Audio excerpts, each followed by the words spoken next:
Assalamualaikum warahmatullahi wabarakatuh. Alhamdulillah wassalatu wassalamu ala Rasulillah wa ala alihi wa sahbihi wa mawalah. Wala hawla wala quwwata illa billah. Amma ba'd. Kita awali dengan bacaan suratul Fatihah. Kita hadiahkan kepada Rasulullah sallallahu alaihi wasallam, kepada para anbiya, kepada para rasul, kepada para malaikat, kepada para aulia, kepada para ulama, amilun, kepada para mujahidin, kepada para musannifin, mukhlisin, dan terkhusus kepada muallif kitab ini. Dan dengan niat mudah-mudahan kita semuanya mendapatkan taufik, rahmah, serta selalu mendapatkan hidayah dari Allah Subhanahu wa taala, dan mudah-mudahan kita semuanya dapat perlindungan dari Allah Subhanahu wa taala dari segala macam musibah, dari segala macam keburukan, dari segala macam wabah, dari segala hal yang tidak kita inginkan. Dan mudah-mudahan hajat kita diterima, dikabulkan, diijabahkan oleh Allah Subhanahu wa taala, baik hajat dunia maupun hajat akhirat. Dan mudah-mudahan di bulan Ramadan ini kita semuanya mendapatkan ampunan dosa dari Allah Subhanahu wa taala. Ala hadhihi niyyah wa ala kulli niyyatin salihah. Al-Fatihah. A'udzu billahi minasyaitonir rajim. Bismillahirrahmanirrahim. Alhamdulillahi rabbil alamin. Arrahmanir rahim. Maliki yaumiddin. Iyyaka na'budu wa iyyaka nasta'in. Ihdinas siratal mustaqim.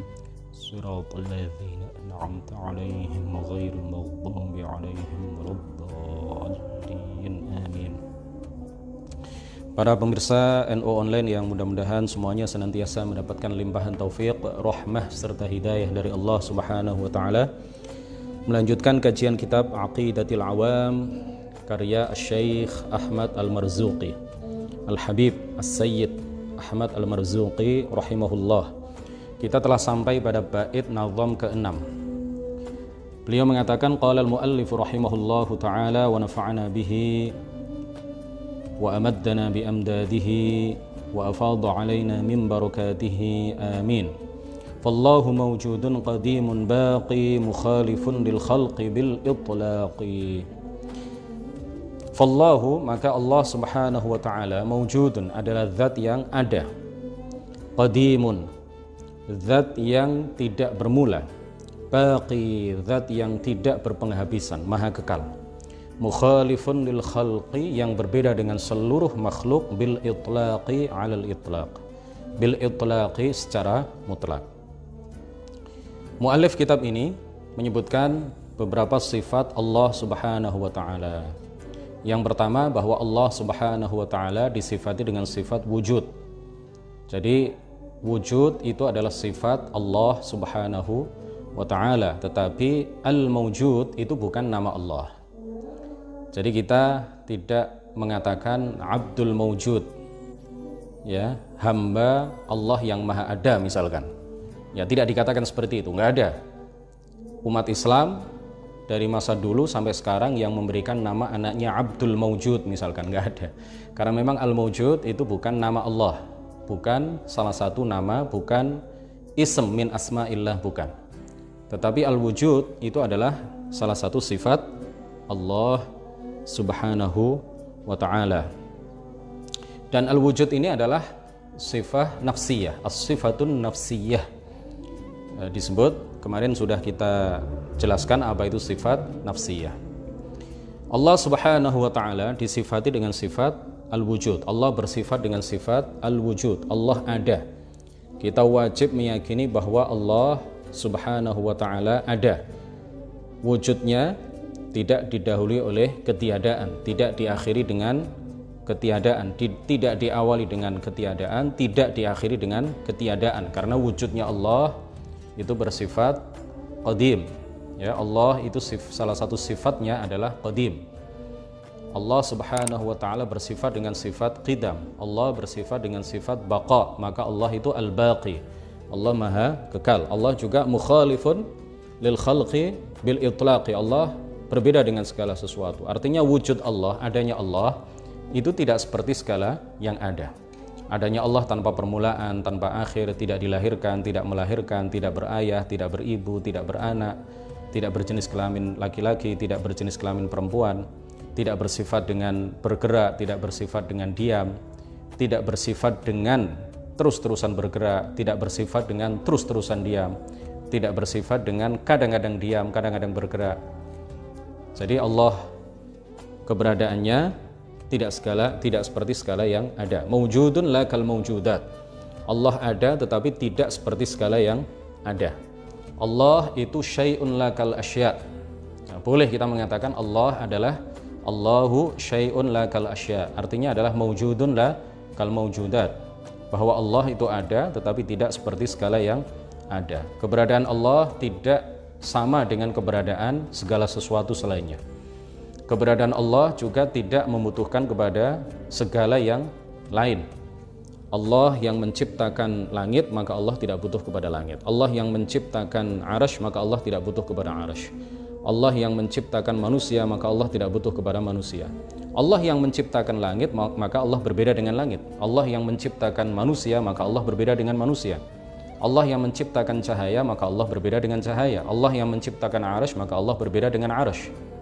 Dan begitu seterusnya. Jadi Allah adanya itu tidak seperti segala yang ada, tidak dapat dibayangkan, tidak menempati suatu tempat, tidak menempati suatu arah, tidak di atas, tidak di bawah, kanan, kiri, depan ataupun belakang, tidak bisa dibayangkan sama sekali. Sama sekali tidak bisa dibayangkan. Nah, dalil atas sifat wujud Allah salah satunya kalau di dalam Al-Qur'an adalah firman Allah Subhanahu wa taala di dalam surah Ibrahim, di dalam surah Ibrahim ayat 10. Afillahi syak, tidak ada keraguan akan adanya Allah. Tidak ada keraguan akan adanya Allah Subhanahu wa taala. Di dalam sebuah hadis yang diriwayatkan oleh Imam Al-Bukhari, Rasulullah sallallahu alaihi wasallam bersabda, "Kana Allahu wa lam yakun syai'un ghairuh." Kana Allahu wa lam yakun syai'un ghairuh. Ini dalil dari hadis bahwa Allah bersifat dengan sifat wujud. Kana Allahu wa lam yakun syai'un ghairuh. Allah ada pada azal dan belum ada segala sesuatu selainnya. Allah ada pada azal dan belum ada segala sesuatu selainnya. Jadi pada azal belum ada segala sesuatu, yang ada hanya Allah Subhanahu wa ta'ala. Pada azal yang ada hanya Allah. Jadi keberadaan Allah tidak bermula. Keberadaan Allah tidak ada yang menciptakannya. Keberadaan Allah ada tanpa didahului oleh ketiadaan. Allah ada tanpa permulaan. Kana Allahu wa lam yakun syai'un ghairuhu. Allah ada sebelum adanya tempat, tanpa tempat. Setelah Allah menciptakan tempat, Allah seperti sedia kala ada tanpa tempat. Sebelum adanya langit, Allah ada tanpa langit. Setelah Allah menciptakan langit, Allah ada seperti sedia kala tanpa langit. Allah menciptakan langit bukan untuk ditempati. Allah menciptakan arasy bukan untuk dijadikan tempat tinggal sebagaimana yang dikatakan oleh Sayyiduna Ali bin Abi Thalib radhiyallahu anhu wa karrama wajhah, innallaha khalaqal arsya idharan liqudratihi wa lam yattakhidhu makanan lidzatihi. Sesungguhnya Allah Subhanahu wa taala menciptakan arasy idharan liqudratihi, untuk menampakkan kemahakuasaannya. Walam yattakhidhu makanan lidzatihi, dan tidak untuk dijadikan tempat bagi zatnya. Jadi arsy itu makhluk Allah yang paling besar bentuknya, letaknya di atas surga. Diceritakan di dalam sebuah hadis bahwa arsy ini dikelilingi oleh para malaikat al-hafuna haulal arsy, yang tidak mengetahui jumlah mereka secara pasti kecuali Allah Subhanahu wa ta'ala. Dan arsy itu diangkat oleh 4 orang malaikat pada saat di dunia ini. Ketika tiba hari kiamat, maka Allah Subhanahu wa ta'ala menambahkan 4 lagi, sehingga ketika terjadinya hari kiamat, arsy ini digotong dibawa oleh 8 malaikat. Kemudian malaikat pembawa arsy, hamalatul arsy, itu diceritakan di dalam sebuah hadis, saking besarnya malaikat pembawa arsy itu sampai-sampai jarak antara daun telinganya dengan pundaknya itu ditempuh dalam waktu 700 perjalanan, 700 tahun perjalanan oleh burung yang terbangnya sangat cepat. Oleh burung yang terbangnya sangat cepat. Jadi luar biasa besar hamalatul arsy. Malaikat-malaikat yang ditugaskan oleh Allah Subhanahu wa taala untuk menggotong, untuk membawa arsy. Nah, arsy ini bukan tempat tinggal Allah Subhanahu wa taala. Arsy ini bukan tempat duduk Allah Subhanahu wa taala. Arsy ini bukan tempat singgasana Allah Subhanahu wa taala. Arsy adalah makhluk Allah yang paling besar jumlahnya. Akbaru makhluqatillahi hajman, makhluk Allah yang paling besar bentuknya. Tidak ada yang lebih besar daripada arsy. Nah, arsy ini adalah diciptakan oleh Allah untuk menunjukkan betapa Allah Subhanahu wa taala sangat maha kuasa, ya, sehingga ketika para malaikat melihat arsy, mereka mengetahui bahwa Allah betul-betul maha kuasa. Salah satu bukti kekuasaan Allah adalah adanya arsy. Ya, salah satu bukti kekuasaan Allah adalah adanya arsy yang luar biasa besarnya, letaknya di atas surga yang merupakan atap dari surga. Wasaqfuha arsyur rahman. Jadi dalil dari hadis bahwa Allah ada adalah hadis kanallahu wa lam yakun syai'un ghairuh, rawahul Bukhari. Allah ada pada azal dan belum ada segala sesuatu selain Allah Subhanahu wa taala. Dan adanya Allah seperti yang kami sampaikan tadi, itu tidak seperti segala yang ada. Ada tanpa tempat, ada tanpa bentuk, ada tanpa serupa, ada tanpa bisa dibayangkan, ada tanpa dilalui oleh waktu, ada tanpa permulaan, ada tanpa akhir. Ini hal-hal seperti ini harus terus disampaikan kepada masyarakat. Ini bukan ilmu yang jelimet, bukan. Ya, ini adalah ilmu yang wajib diketahui oleh seluruh lapisan masyarakat. Kalau kita tidak memviralkan dasar-dasar ilmu akidah yang dasar seperti ini, maka kita akan kalah, ya, dengan propaganda kelompok-kelompok lain seperti kelompok Wahabi dan lain sebagainya yang getol sekali mempropagandakan bahwa Allah itu duduk di atas arsy. Kalau kita malu menyampaikan ini kepada masyarakat, kalau kita menganggap ilmu ini sulit dipahami oleh masyarakat, maka informasi mengenai Allah secara salah itu mungkin akan diterima oleh masyarakat dari mereka, dari orang-orang Wahabi.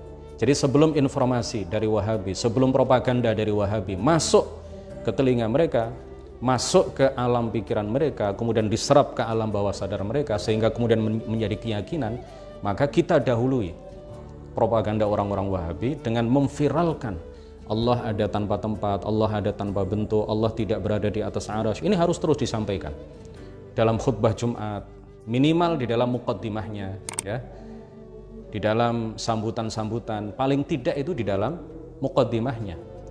Bisa kita menyampaikan ceramah misalkan atau sambutan apapun, sambutan pernikahan, sambutan hajatan, ya, sambutan takziah dan lain sebagainya, pemberangkatan jenazah, paling tidak itu di muqaddimahnya kita sampaikan.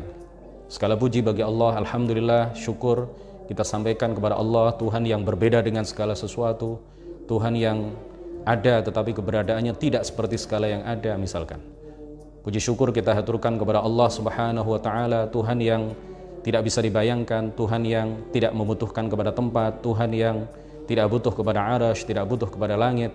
Dia ada sebelum adanya langit. Setelah Dia menciptakan langit, Dia tetap ada seperti sedia kala, ada tanpa langit. Ini terus kita viralkan, kita perdengarkan terus kepada masyarakat, sehingga kemudian ini menjadi sebuah keyakinan yang terinstal dalam pikiran dan hati mereka, sehingga propaganda Wahabi yang menyatakan bahwa Allah di atas arsy, Allah di langit, Allah di atas, itu sudah ditolak oleh pikiran mereka karena memang sudah terinstal di dalam pikiran dan hati mereka, dalam keyakinan mereka bahwa Allah itu tidak seperti apa yang dipropagandakan oleh orang-orang Wahabi. Jadi kita jangan malu untuk menyampaikan ini. Ini adalah ilmu yang penting, ilmu yang berkaitan dengan keimanan kepada Allah Subhanahu wa ta'ala. Jangan sampai malu, jangan sampai bosan. Dan jangan menganggap bahwa masyarakat sudah tahu, sudah tahu ini. Ilmu ini sudah diketahui oleh masyarakat. Ini akidah yang dasar sehingga tidak perlu lagi disampaikan kepada masyarakat. Enggak, ini sesuatu yang harus terus kita sampaikan. Karena apa? Karena orang Wahabi tidak pernah bosan menyampaikan propaganda bahwa Allah di atas, bahwa Allah duduk di atas arsy, bahwa Allah di langit. Mereka tidak pernah bosan dan tidak pernah berhenti. Mereka tidak pernah malu untuk menyampaikan propaganda akidah mereka. Kalau kemudian kita malu, kita bosan, kita berhenti menyampaikan ini, maka informasi mereka dan propaganda mereka akan mendahului informasi yang benar dari kita. Kemudian informasi yang salah dari mereka, propaganda yang salah terkait dengan ajaran mereka itu akan diserap terlebih dahulu oleh masyarakat kita, sehingga lambat laun kemudian akidah ini luntur dari keyakinan umat Islam. Ini yang tidak kita inginkan. Jadi makanya para ulama mengarang kitab-kitab seperti ini, Aqidatul Awam, Kifayatul Awam, Sulamut Taufiq, Al-Aqidatul Tahawiyah, dan kitab-kitab akidah yang lain, As-Sanusiyah, dan masih banyak lagi kitab-kitab akidah yang lain. Ini semuanya untuk diajarkan dan dipahamkan serta diinformasikan, diviralkan seluas-luasnya kepada masyarakat, sehingga mereka betul-betul paham mengenai akidah ahli sunnati wal jamaah. Saya menyayangkan di beberapa lembaga pendidikan, tidak semuanya, di beberapa lembaga pendidikan, kitab-kitab akidah itu hanya dibaca kemudian diterjemahkan ke dalam bahasa Jawa tanpa diterangkan. Ini yang kemudian tidak dipahami secara baik oleh para santri. Jadi mereka hanya menerima kitab itu secara talaqi, ya, tetapi hanya diterjemahkan dan tidak diterangkan, ya. Kemudian juga tidak dijelaskan betapa pentingnya ilmu ini. Jadi sekilas-sekilas begitu saja. Malah yang detail itu adalah keterangan tentang fikih misalkan. Ya, padahal ilmu akidah ini sebagaimana beberapa pertemuan yang lalu sudah saya sampaikan bahwa ini adalah ilmu yang harus lebih diprioritaskan dibandingkan dengan ilmu-ilmu yang lain. Paling tidak yang dasar-dasar, ya, tidak secara detail. Aqidatul Awam ini kan dasar. Ya. Jadi sekali lagi, Allah Subhanahu wa taala ada, tetapi adanya tidak seperti segala yang ada. Hadratus Syekh Kiai Haji Muhammad Hashim Asy'ari, saya kutip perkataan beliau.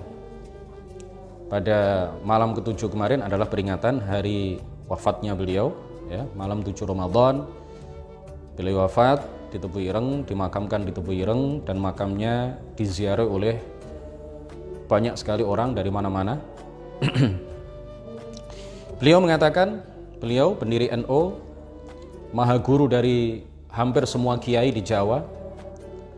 Beliau adalah orang yang sangat disegani oleh para kiai, tidak hanya pada saat beliau masih hidup, tetapi setelah beliau meninggal juga beliau tetap dihormati, diagungkan, ditokohkan, disepuhkan oleh para kiai, tidak hanya di Jawa tetapi juga di seluruh Indonesia.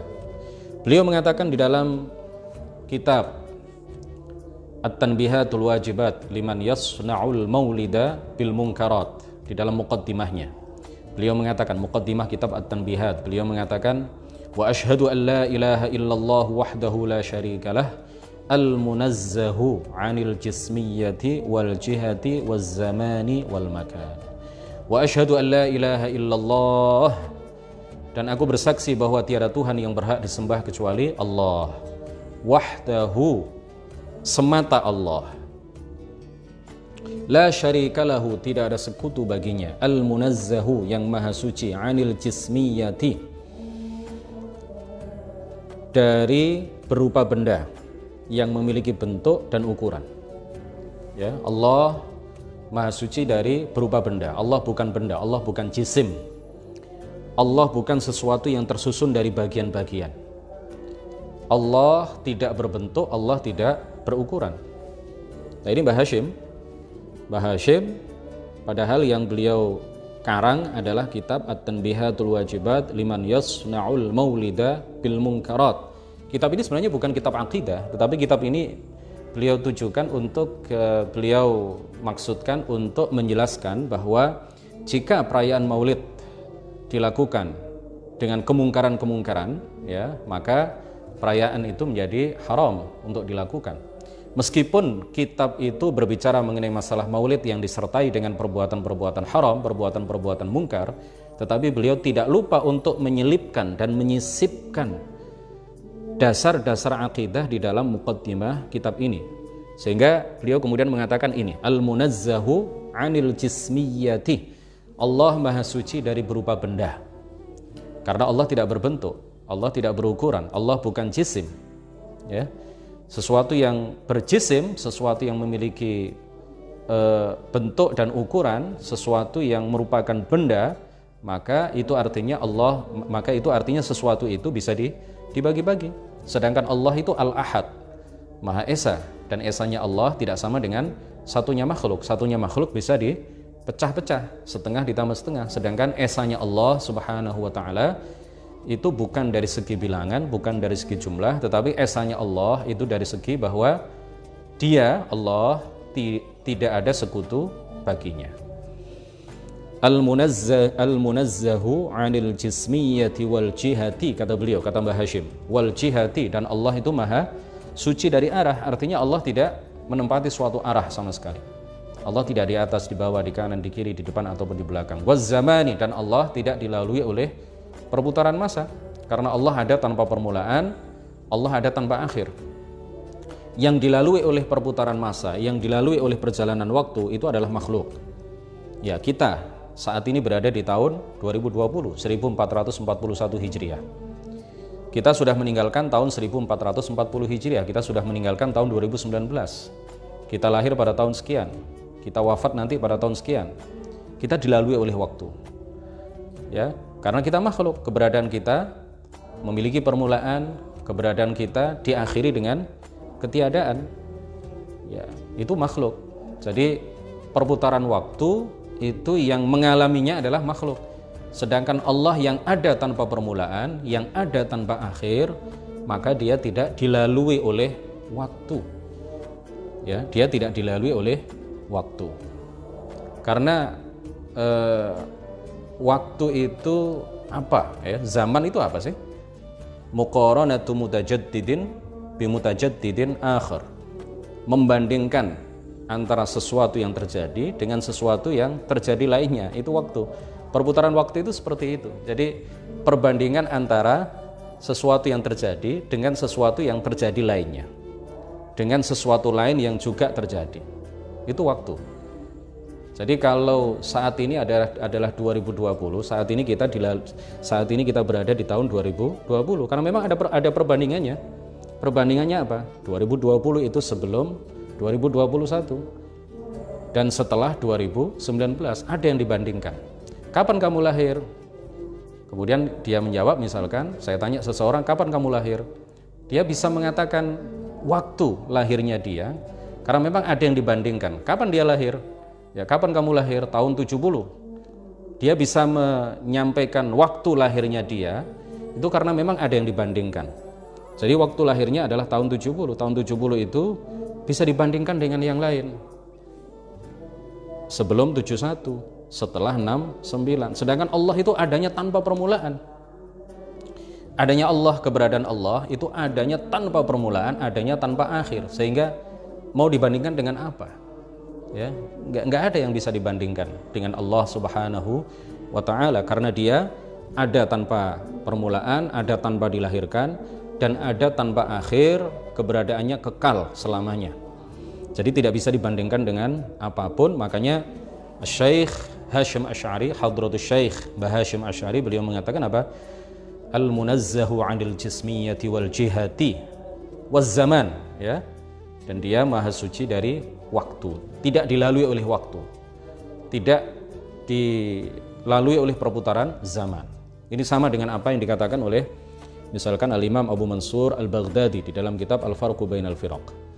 Beliau mengatakan wa ajma'u ay ahlus sunnati wal jamaah ala annahu la yahwihi makan wa la yajri alaihi zaman. La yajri alaihi zaman. Ini adalah kesepakatan golongan ahlus sunnati wal jamaah. Tidak hanya ulamanya, tetapi juga orang-orang awamnya. Semuanya sepakat menyatakan bahwa Allah itu la yajri alaihi zaman. Allah itu tidak dilalui oleh waktu, tidak berlaku baginya perputaran waktu, tidak berlaku baginya peredaran masa. Wal makan, dan Allah maha suci dari tempat. Kemudian dalil akal atas adanya Allah Subhanahu wa taala, dengan akal yang sehat kita akan bisa menyimpulkan bahwa setiap tulisan itu pasti ada yang menulis. Setiap pukulan itu pasti ada yang melakukannya. Setiap bangunan itu pasti ada yang membangunnya. Nah, ini sesuatu yang katakanlah remeh-temeh. Tulisan pasti ada yang menulis, pukulan pasti ada pelakunya, bangunan pasti ada yang membangun, pasti ada tukang yang membangunnya. Jadi hal yang remeh lah ya, katakanlah remeh. Nah, alam beserta segenap isinya ini bukan sesuatu yang remeh. Ini adalah sesuatu yang luar biasa teratur, ya, antara bumi dengan matahari, dengan bulan, dengan planet-planet yang lain itu tidak saling berbenturan sehingga kemudian menyebabkan alam ini tidak teratur. Alam ini sangat teratur. Bumi, ya, sangat teratur. Kemudian hal-hal yang lain juga sangat teratur, sangat jelimet, sangat detail.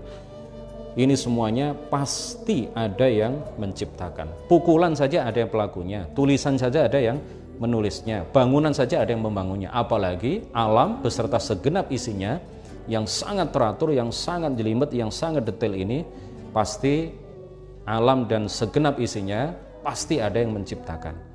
Siapa yang menciptakan? Allah Subhanahu wa ta'ala. Dari mana kita tahu bahwa yang menciptakan alam ini adalah Allah Subhanahu wa ta'ala, yang memberitahukan kepada kita bahwa pencipta alam semesta adalah Allah, bukan yang lain, adalah baginda Rasulullah Shallallahu Alaihi Wasallam berdasarkan wahyu yang Allah turunkan kepada beliau. Kemudian hal itu disampaikan kepada para sahabat menyampaikan hal itu kepada para tabi'in, dan begitu seterusnya hingga sampai kepada kita, hingga kita tahu alhamdulillah bahwa pencipta alam semesta adalah Allah Subhanahu wa ta'ala. Jadi tidak bisa diterima oleh akal kalau seandainya yang menciptakan alam ini adalah tabi'ah, misalkan. Tabi'ah itu apa? Tabi'ah itu adalah as-sifah allati ja'alallahu 'alaiha al-ajram. Sifat yang Allah jadikan ada pada suatu benda. Tidak mungkin yang menciptakan alam ini adalah tabi'ah. Ya, jadi tabi'ahnya api itu adalah sifat membakar yang ada di dalamnya.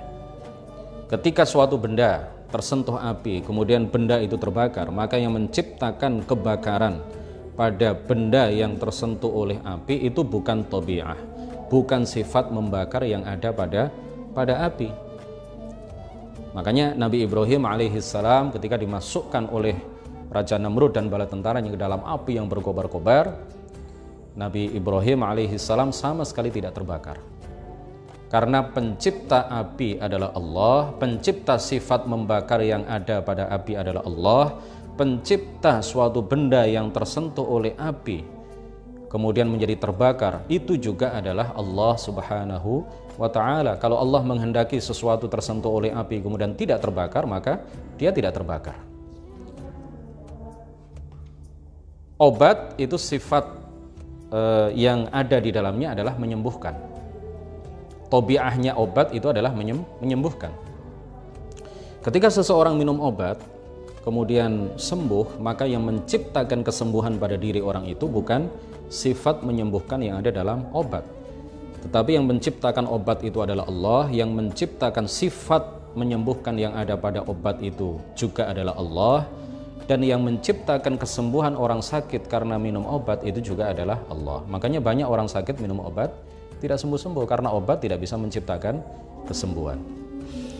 Kemudian tidak mungkin juga secara akal sesuatu itu menciptakan dirinya sendiri. Alam menciptakan alam, matahari menciptakan matahari, alam menciptakan dirinya sendiri, nggak mungkin. Tidak bisa diterima oleh akal. Dan juga tidak mungkin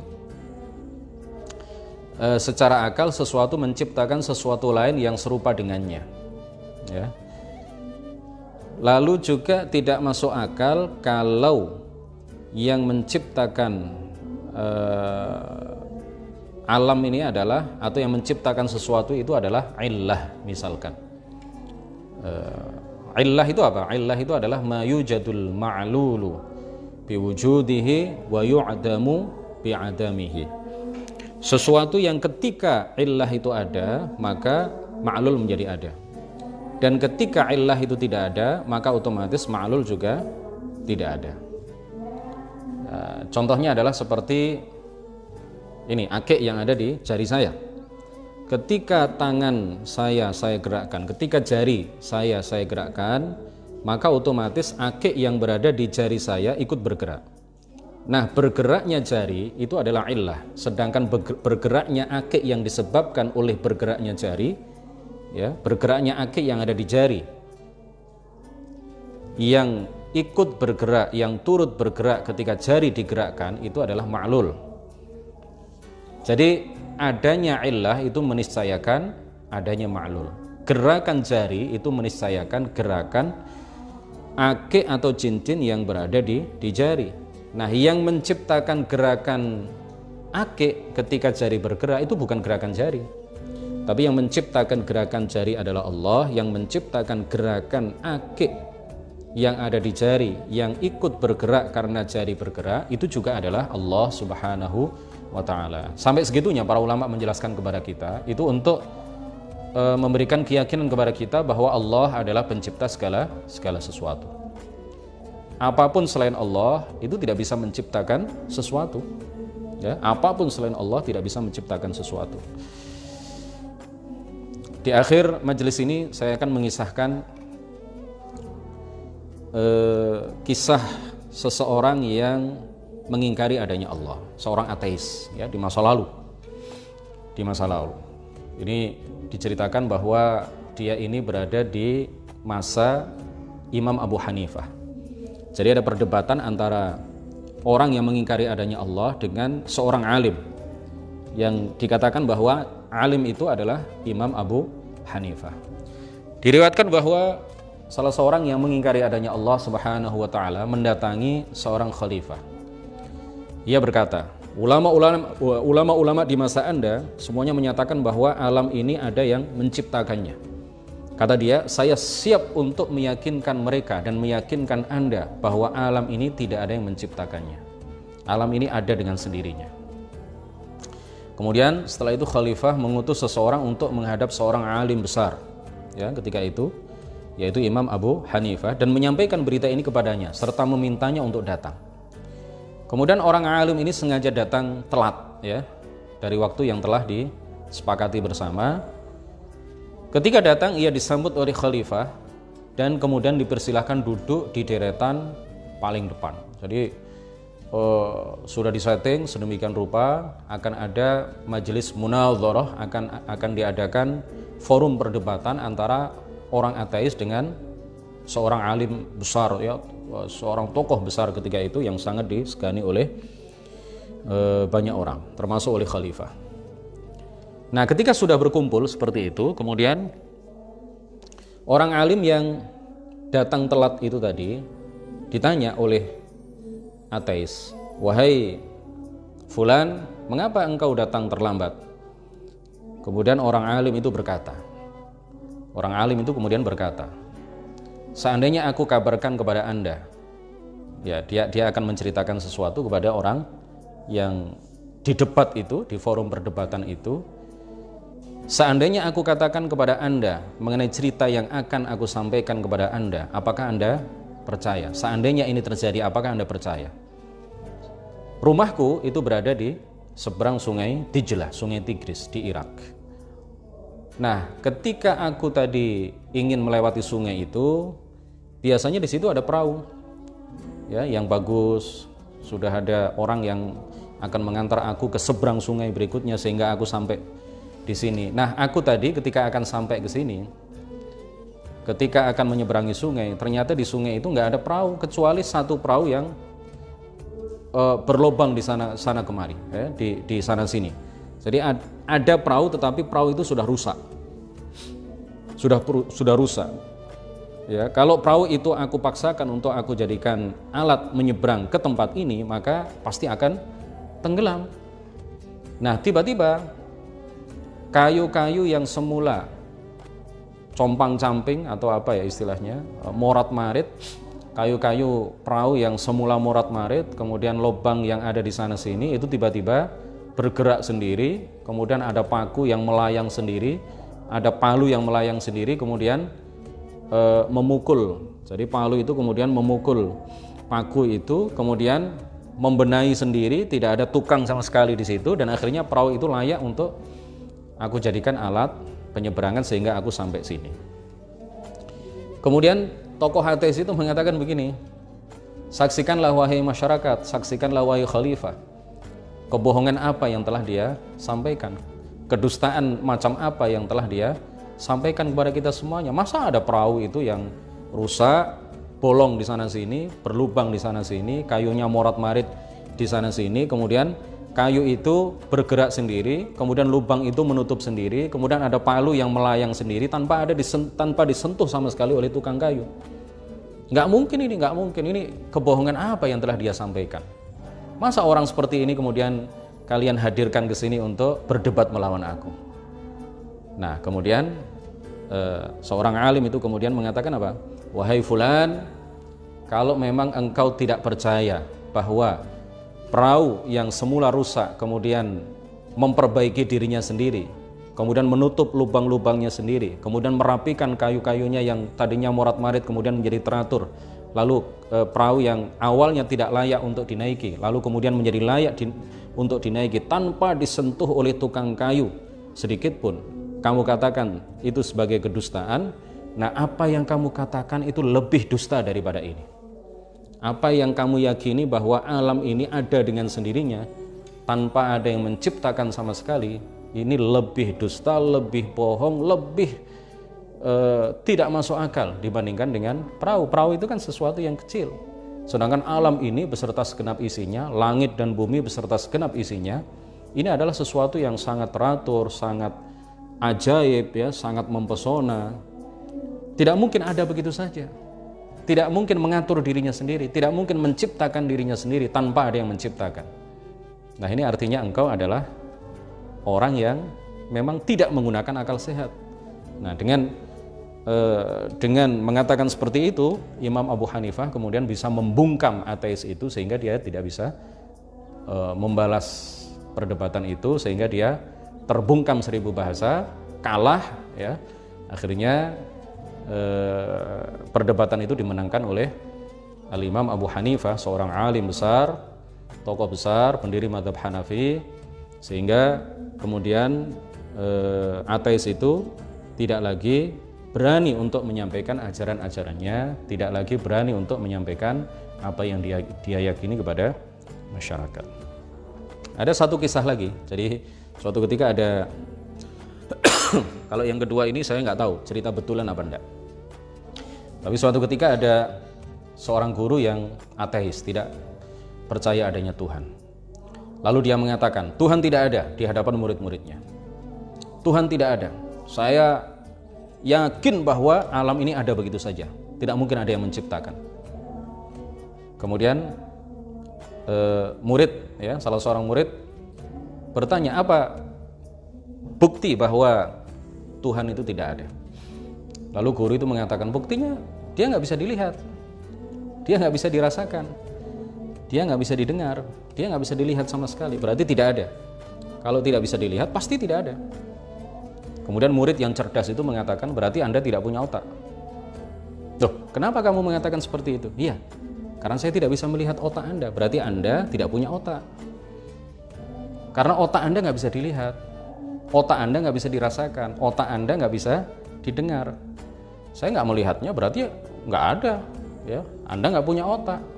Kalau memang Anda percaya bahwa alam ini tidak ada yang menciptakan, dengan dalih perkataan Anda tadi, dengan dalih bahwa Tuhan yang menciptakan alam ini tidak ada, tidak bisa dilihat, berarti Anda juga tidak punya otak. Karena memang saya nggak bisa melihat otak Anda. Betul nggak teman-teman? Gitu ya. Nah, murid-muridnya pada ketawa semuanya melihat ulah dari satu orang murid yang sangat cerdas itu, sehingga guru yang ateis itu terbungkam 1000 bahasa. Demikian, mudah-mudahan kajian kita pada malam hari ini membuahkan pahala bagi kita semuanya, diridhoi oleh Allah Subhanahu wa taala, menjadi ilmu yang bermanfaat, barokah. Subhanakallahumma wa bihamdik, asyhadu an la ilaha illa anta, astaghfiruka wa atubu ilaik. لا إله إلا الله. اللهم صل على سيدنا محمد وعلى آله وصحبه وسلم. رب اغفر لي ولوالدي وللمؤمنين والمؤمنات والله الموفق إلى أقوم الطريق. والسلام عليكم ورحمة الله وبركاته.